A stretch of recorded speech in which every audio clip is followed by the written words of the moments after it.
Professional Criminologists Association of the Philippines na nawagan sa gobyerno nga kinahanglan na nga adunay himuong campus safety and security program aron dili na masubli ang krimen sulod sa mga tunghaan. Juvenile Justice Law sa nasod panahon na nga amyendahan. Ani ang report ni Cyril Chavez.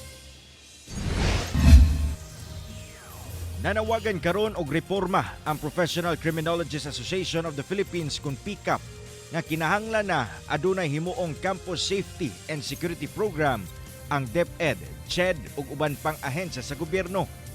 Kini aron dili na masubli pa ang mga krimen sulod sa mga eskwelahan dinhi sa nasod.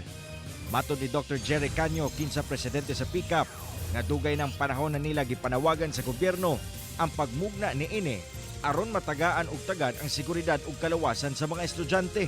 Sa 24 milyones ka mga estudyante sa tibuok Pilipinas, pero walay konkreto nga programa sa seguridad sa mga kabatanunan nga naa. Daghan kay nga mga batanon ang nahimong biktima sa bullying, nahimong biktima sa rape, o kana nagpabilin nga walay konkreto nga aksyon programa ang atong gobyerno. Dako sab ang pagtuo sa PCAP nga dili nag-inusarang tubag sa problema sa mga Children in Conflict with the Law kon CICL, ang laraw nga pagpaubos sa edad sa criminal responsibility.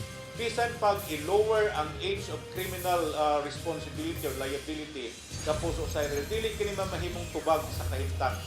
Ang atong gatan-awon karon, number 1, the gamification of violence. Tanang dula karon nga makita nato online or offline, puros gayud nag-process, nag-advocate sa violente nga pamaagi. Daghang factors ang angayang konsiderahon apan panahon na sab nga bisitahon pagbalik ang juvenile justice system sa nasod tungod sa daw palpak kini isip tubag nga maundang ang mga krimen nga gikalampigitan sa mga minor de edad. Nanawagan sab ang mga criminologists sa nasod sa saktong gun handling and disposal aron malikayan nga maka-access ang mga tawong dili angayang maghupot og armas. Kauban si Jaybert Pairat, Cyril Chavez, 1 Mindanao.